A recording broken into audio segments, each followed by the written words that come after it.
जब आप देखो तो वह देखो जो आपके मन की चंचलता न बढ़ाए, मन को सुकून दे, स्थिरता दे।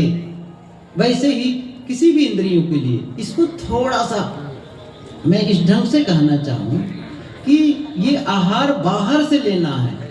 एक शब्द आता है योग दर्शन में, प्रत्याहार। नाम सुने होंगे, कभी ये शब्द सुने होंगे, प्रत्याहार। यम, नियम, आसन, प्राणायाम, प्रत्याहार, धारणा, ध्यान, समाधि, ये अष्टांग योग दर्शन में है। उसमें ये जो शब्द है प्रत्याहार, आहार तो हम समझ लिए ना, आहार माने ग्रहण करना, आहरण करना। ये तो कल बहुत विस्तार से साहब जी से सुने। अब उसे प्रत्याहार का मतलब है, प्रति कहते हैं लौटने को, लौटना। आहार का मतलब साफ है ग्रहण करना, तो आहार करना, ग्रहण करना उसको। और प्रत्याहार मतलब वो उसको जो लौट करके, प्रति लौट कर, प्रति आहार जैसे प्रतिबिंब, प्रतिबल, प्रतिध्वनि। प्रतिध्वनि, ध्वनि, कहीं आप पहाड़ी क्षेत्र में गए या किसी ऐसे भवन में गए और उसके सामने बोले और वहां से लौट करके जो ध्वनि आती है, क्या कहते हैं उसको? प्रतिध्वनि। महत्वपूर्ण है। और ये नहीं कर पाए तो हम बाहरी केवल ये चकाचौंध भी सुन रहे थे ना, केवल बाहर वस्तुएं ही तो देखते हैं, वस्तुएं ही तो देखते हैं और क्या करते हैं? पदार्थ ही तो देखते हैं, लोग को देखते हैं, प्राणी और पदार्थों का ही तो विस्तार है, इसके अलावा कुछ है। और उसी को देख करके हम रिझते हैं, खींचते हैं और अपने आप को बहिर्मुखी बनाए रखते हैं। देखिए, बहिर्मुखी होना कोई गलत नहीं है, गलत इस मामले में कह रहा हूं नहीं है, क्योंकि जीवन निर्वाह के लिए आपको बाहर आना पड़ेगा, आंखों से देखना पड़ेगा, कानों से सुनना पड़ेगा, जीभ का व्यवहार लेना पड़ेगा, त्वचा का व्यवहार लेना पड़ेगा, इंद्रियों का व्यवहार लेना पड़ेगा, ताकि जीवन का निर्वाह हो। लेकिन केवल बाहर नहीं, भीतर भी आए। केवल बाहर का ही आप ख्याल न करें, बाहर का ही ध्यान न रखें, बाहर का भी खोज खबर लेते रहेंगे, भीतर भी तो देखो अंदर क्या है। एक आदमी था, वह सुबह अपने काम में जब निकलता था या जब लौट कर आता था तो बच्चे उनको गलियों में खेलते हुए मिलते थे। तो उन बच्चों के बीच जाकर के पूछता था, अच्छा रुको, तुम बताओ, तुम अब्राहम लिंकन को जानते हो? नहीं। अरे तुम तो बस यही घर के अंदर घुसे रहो, इसी गली में घूमते रह जाओगे, बाहर जाओ तो पता चले, तुम दुनिया देखते ही नहीं हो, बस यही खेलते कूदते रहते हो। अच्छा, बच्चे चले चुप हो जाते, अच्छा है, बड़े जानकार हैं। फिर दूसरे दिन फिर पूछा कि आप सुभाष चंद्र बोस को जानते हैं? नहीं। फिर वही कोसने लगे, बस यही गली में घूमते रहो, यही घर में घुसे रह जाओगे तो जानोगे कौन क्या है। ऐसे ही फिर पूछे कि नियाग्रा का जलप्रपात जानते हो? नहीं। ऐसे कई चीजों को पूछा करते थे। कुछ नहीं करोगे, तुम बाहर ही यहीं आसपास में घूम घूम करके रहते हो, घर के पास में, गलियों में, तो तुम बाहर के बारे में नहीं जानोगे। रोज कई बार ये पूछे तो बच्चे सब निरुत्तर होते थे। एक दिन बच्चों ने निर्णय कर लिया, और क्या किया उन्होंने? बच्चों ने, जब वो प्रश्न पूछने के पहले वो इंसान जब आया तो बच्चों ने ही प्रश्न कर दिया, अंकल रुकिए, रोज आज आप हम लोग को प्रश्न करते हैं और हम उत्तर नहीं दे पाते, आज हमारा प्रश्न है, क्या आप रामू को जानते हैं? क्या कहा? आप रामू को जानते हैं? नहीं। तब क्या कहते हैं बच्चे? हर समय बाहर घूमते रहोगे तो पता पाओगे, कभी घर में आपकी ड्यूटी जाने के बाद में रोज रामू आपके घर आ जाता है। कहने का मतलब है केवल बाहर। ये अब दुनिया को जानेंगे, स्वयं को नहीं जान पाएंगे। आवश्यकता क्या है? मैंने क्या कहा? जीवन निर्वाह के लिए आपको अपने से बाहर जाना है। अपने से बाहर मैंने कहा ना, आंखों से देखना है, कानों से सुनना है, जीभ से स्वाद लेना है, त्वचा से स्पर्श लेना है, नाक से गंध लेना है। ये सारी इंद्रियों का काम करना है। लेकिन बाद में फिर समय से क्या करना है? लौटना है। कल साहेब जी से सुन रहे थे कि आहार शुद्धो सत्व शुद्धि, सत्व शुद्धि सत्व शुद्धो ध्रुवा स्मृति। आहार शुद्ध करो, आहार शुद्ध हो तब सत्व शुद्धि, और सत्व शुद्धि ध्रुवा स्मृति, स्मृति लंबे सर्व ग्रंथि नाम विप्रमोक्ष। तो ये शुद्ध होना चाहिए। अर्थात जब आप देखो तो वह देखो जो आपके मन की चंचलता न बढ़ाए, मन को सुकून दे, स्थिरता दे।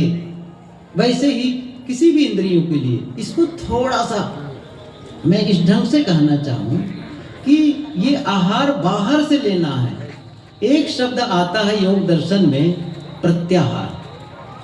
नाम सुने होंगे, कभी ये शब्द सुने होंगे, प्रत्याहार। यम, नियम, आसन, प्राणायाम, प्रत्याहार, धारणा, ध्यान, समाधि, ये अष्टांग योग दर्शन में है। उसमें ये जो शब्द है प्रत्याहार, आहार तो हम समझ लिए ना, आहार माने ग्रहण करना, आहरण करना। ये तो कल बहुत विस्तार से साहब जी से सुने। अब उसे प्रत्याहार का मतलब है, प्रति कहते हैं लौटने को, लौटना। आहार का मतलब साफ है, ग्रहण करना, तो आहार करना, ग्रहण करना उसको। और प्रत्याहार मतलब वो उसको जो लौट करके, प्रति लौट कर, प्रति आहार जैसे प्रतिबिंब, प्रतिबल, प्रतिध्वनि। प्रतिध्वनि, ध्वनि, कहीं आप पहाड़ी क्षेत्र में गए या किसी ऐसे भवन में गए और उसके सामने बोले और वहां से लौट करके जो ध्वनि आती है, क्या कहते हैं उसको? प्रतिध्वनि। प्रतिबिंब, दर्पण के सामने जब आप खड़े हो जाते हैं तो सामने जो दिखता है दर्पण, वो क्या है? प्रतिबिंब। बिंब, प्रतिबिंब। आप बिंब हैं, सामने प्रतिबिंब है। वैसे ही वो आपसे जब लौट के आया, ध्वनि लौट करके आई, वैसे ही प्रत्याहार, लौट करके प्रत्याहार। अब वो बाहर जो आप जा रहे हैं, बाहर जो देख रहे हैं, उसे देखना बंद करके अब भीतर देखें, भीतर सुने, भीतर का आनंद लें। वो प्रत्याहार है। इसका मतलब है जब बाहर की इंद्रियां बाहर से सिमट जाती हैं, रोक देते हैं, बाहर का व्यापार जब बंद कर देते हैं और जब अंतर की ओर यात्रा करते हैं, जिसको सदगुरु कबीर की पंक्ति में मैं यदि कहूँ तो वो ये है कि सुमिरन सुरति लगाए के मुख से कछु न बोल, बाहर के पट बंद कर अंतर के पट खोल। बाहर के पट बंद कर, जो बाहर दरवाजा खुला है उसको बंद कर दो, अर्थात ये आंख की पलकों को बंद कर दो। अच्छा, केवल पलकों को बंद करने से काम नहीं चलेगा, ये थोड़ा सा और भी समझ लें। ये और थोड़ा सा अगले दिनों में इस पर और विस्तार से चर्चा करना चाहूंगा कि एक है आंख का गोलक, इंद्री का गोलक, ये आंख है। यहाँ केवल चित्र बनता है, केवल विषयों का, लेकिन वो जो उस चित्र को, उस रूप को अच्छा बुरा कहने वाला, निर्णय करने वाला हमारे भीतर एक कामना है, वो रस है, वो रस है। देखो विषय रस, एक शब्द सुनेंगे विषय रस, तो विषयों में रस नहीं है। आपको फिर से कह रहा हूं, रस किस में है? रस आप में है। आप उसमें कैसा स्वाद ले रहे हैं। कई हम में से बहुत सारे लोग हैं जिनको तंबाकू में रस ही नहीं है। क्या लगेगा? तंबाकू में रस मानते हैं, लेकिन कोई तो है जो तंबाकू में रस मान रहा है। तंबाकू तो वही है, लेकिन किसी को उसमें रस आ रहा है। वो जो भीतर जो रस वो है। तो केवल इंद्रियों को आंखों में पट्टी लगा दें, आंखों को फोड़ दें इससे काम नहीं चलेगा। वो जो भीतर का रस है ना, वो सूखे, और वो जब सूखेगा तब फिर केवल वो इंद्रियों से देखने का काम होगा, फिर उससे दूसरा काम नहीं होगा जो हमारे लिए दुखदाई हो। ये चीज मैं अभी नहीं विस्तार से कहूंगा, बस इतनी सी बात में थोड़ा संकेत किया एक विषय के लिए कि वो जो भीतर रस है ना, इस पर ध्यान देना है। तो इस समय तो ये है कि बाहर के पट बंद कर अंतर के पट खोल। आप एक समय ऐसा भी करें, आंखें बंद कर दें, कानों को बंद कर दें, सारी इंद्रियों को बंद करके आप मौन और शांत हो जाएं और थोड़ा भीतर जाने का काम करें। 24 घंटे में आप आधे घंटे के लिए भी ये काम करते हैं, 24 घंटे में आधा घंटा भी आप अंतर यात्रा करते हैं और वहां जाकर के थोड़ा उसका स्पर्श कर लेते हैं, अर्थात उससे कुछ संपर्क में आ जाते हैं। जो भीतर सत्य है, भीतर जो आपका आराध्य है, भीतर जिसे आप परमात्मा कहते हैं, जिसको सदगुरु कबीर ने कहा है, दिल मां खोज दिलई मां खोजो यह करीमा रामा। ये जो राम, ये जो परमात्मा है, सबके दिल में है। तो वहां कब होगा? दो ही तो है, एक तो बाहर देखो, और जब तक बाहर देखोगे भीतर नहीं आ सकते हो। हमारे कैंपस के अंदर रहो या कैंपस के बाहर रहो, जैसे दरवाजा के बाहर गए बिल्कुल अलग, अंदर आए बिल्कुल अलग, वैसे ही है। जब तक आप देखेंगे, सुनेंगे, भोगेंगे और आगे उसका मनन करेंगे, देखे सुने भोगे का, तब तक भीतर प्रवेश नहीं होगा। वो रोकना पड़ेगा, और वो काम रोज करने जैसा है। थोड़ा सा समय निकाल करके रोज थोड़ी देर के लिए अंतर यात्रा कर लो, थोड़ा समय निकालो। रोज ऐसे आंखें बंद कर लो, कानों को बंद कर लो। कानों को बंद करने का मतलब ऐसा नहीं कि वहां कोई रीढ़ ठूसना है, कुछ करना है। सुनने की चेष्टा ना करो, अपनी ओर से सुनने की चेष्टा ना करो, बस भाव न जगे मैं कुछ सुनूं, नहीं। यदि कोई आवाज आ ही गई तो भी उसके बारे में प्रतिक्रिया न करें। अब जैसे आप बैठे हैं साधना में और किसी पक्षी की आवाज आ गई, कुत्ते की भौंकने की आवाज आई, किसी ने गाड़ी स्टार्ट कर दी, किसी ने बर्तन गिरा दी, किसी बच्चे ने चिल्ला दी, अब क्या होगा? अब उसको लेकर के देखो, ये साधना में व्यवधान कर रहे हैं, बाधा पहुंचा रहे हैं। ये भाव न जगे। जैसे आप सोचे कि साधना में व्यवधान ये पहुंचा रही, ये आवाज मुझे बाधा पहुंचा रही है, बस बाधा बन गई। वो आवाज आई और उसको गुजर जाने दो, आवाज आई उसको ऐसे गुजर जाने दो। उस पर किसी प्रकार का कोई समीक्षा न करो, ये चेष्टा हो। देखिए प्रारंभ में सारा काम कठिन है, हर काम कठिन है प्रारंभ में, लेकिन जब आप करते जाएंगे तो यही हर काम कठिन होता है। जब आप गाड़ी चलाना शुरू किए तो कठिन लगता था, आज सरल हो गया है।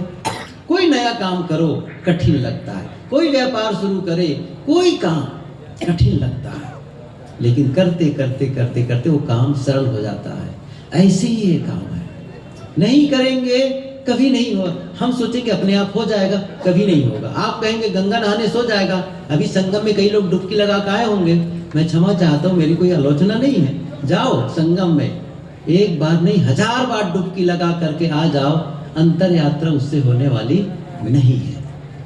आपको भीतर जाकर के प्रवेश करना होगा, और जब तक उसके साथ संबंध नहीं होगा, सारे तीर्थ हमारे लिए ऊपर की चीजें हैं, सब दिखावा है।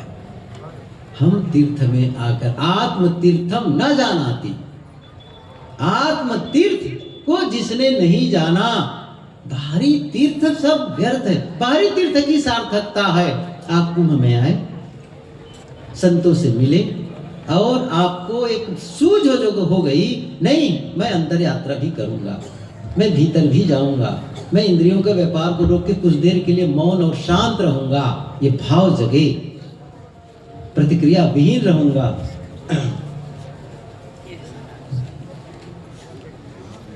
साहब बैठिए, विचार कृपा से, ओ कृपा।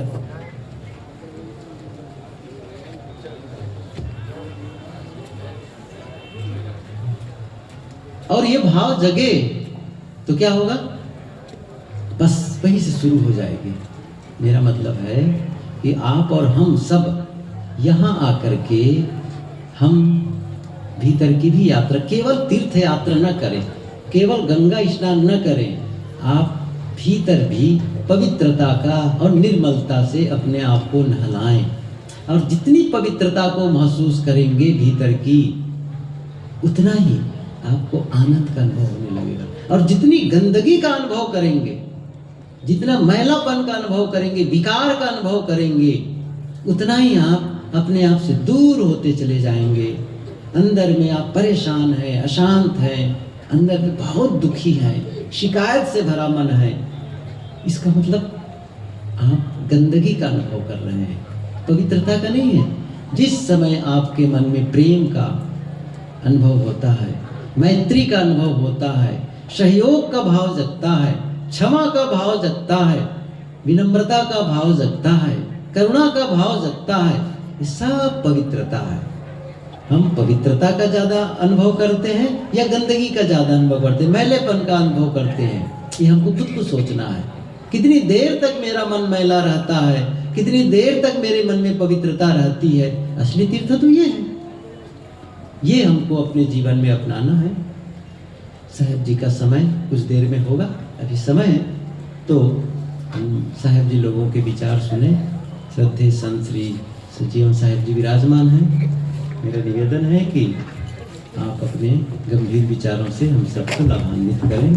श्रद्धेय संत श्री सजीवन साहेब जी।